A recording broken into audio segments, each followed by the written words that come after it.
আজকে এমন একটা জায়গায় এসেছি, এসেই শরীরের লোমটা দাঁড়িয়ে গেল। জানি না আপনাদের লোম দাঁড়াবে কি না, কিন্তু আমার লোমটা দাঁড়িয়ে গেছে। কী কারণে দাঁড়ালো, কেন দাঁড়ালো, সেটা আপনারা দেখলেই বুঝতে পারবেন। আজকে এসেছি আজিমপুর কবরস্থানে। তো এখানে এসে দেখলাম এত এত কবর, হাজার হাজার কবর, হাজার হাজার মানুষ শায়িত আছে এখানে। তারপরে এখান থেকে দেখে আমরা এক বিন্দুও শিক্ষা নেই না। জানি কিন্তু আমরাও মরে যাব, কিন্তু জানার পরও আমাদের ভয় হয় না। কারণ কি তা আমরা নিজেরাও জানি না। আমরা জানি অসংখ্য পাপ করতেছি, আর এটাও জানি পাপ করলে তার শাস্তি ভয়ঙ্কর হবে। কিন্তু তা জানা সত্ত্বেও আমরা ভয় পাচ্ছি না। আমাদের মাথার উপরে যে একজন আল্লাহ আছে, আমরা জানি এবং বিশ্বাস করি, কিন্তু তারপরও ভয় পাই না। কারণ কি তা আমরা জানি না। আমরা যে একদিন মৃত্যুর স্বাদ গ্রহণ করবো সেটা আমরা ভাবি না। অন্যায় চাঁদাবাজি করে যাই। মাঝে মাঝে অন্যায় চাঁদাবাজি বদলাইলেও আমাদের রূপ বদলায় না। তো এসব নিয়ে আর কি বলবো, আপনারা সবাই জানেন, আমরাও জানি। তো যাই হোক, এসব বাদ দেই। আজকে চলে এসেছি স্টেডিয়ামে। তো স্টেডিয়ামটা হলো মতিঝিল শাপলা চত্বরের পাশেই স্টেডিয়াম। তো সেখানে এসেছিলাম। তো এখানে এসে তারপরে একটু ভিডিও করে নিলাম।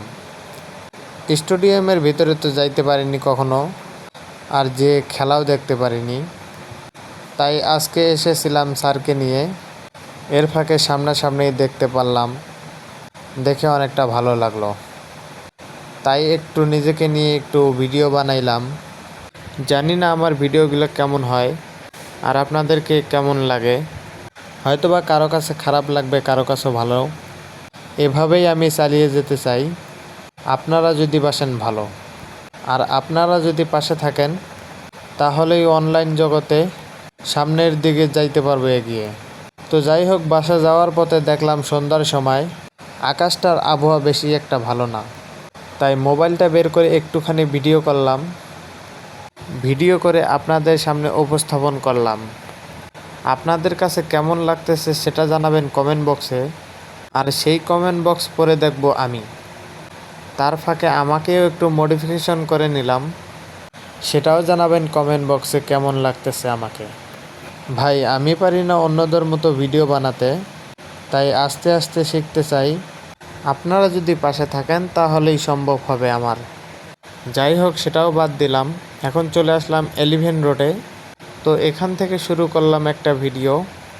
রাতের আকাশটাও অনেক সুন্দর, মাশাল্লাহ। এই ভিউ দেখে আর ভিডিও না করে পারলাম না, তাই মোবাইলটা চটভট বের করে ভিডিও করা শুরু করে দিলাম। প্রতিদিন যাওয়া আসার জার্নিটা প্রতিদিনেই করতে হয়। দিনে 2 বার যাতায়াত করা লাগে, কর্ম করা লাগবে। তাই কর্ম না করলে পেটে ভাত যাবে না, সেটা জানি। তাই বসে থাকলে আর হবে না। তাই প্রতিদিনের জার্নি 11-এর উপর দিয়ে করি। মাঝে মাঝে একটু ভিডিও করি।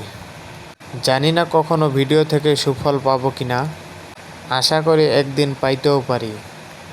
যদি ফেসবুকের ভালো লাগে তাই দিবে মনিটাইজেশন, আর যদি ভালো না লাগে তাও দিবে না মনিটাইজেশন। তো সবশেষে হাল ছাড়ি নাই, আর হাল ছাড়বেও না। জানি লুঙ্গি আর কপাল কার কখন খুলে যায় কেউ বলতে পারে না। শুনেছিলাম মুরব্বীদের মুখে, লুঙ্গি খুলে গেলে নাকি সর্বনাশ, আর কপাল খুলে গেলে নাকি উপন্যাস। জানি না আমার কি হতে চলেছে, তবে আশা রাখি আপনারা যদি পাশে থাকেন তাহলেই ভালো কিছু আশা করা যাইতে পারে।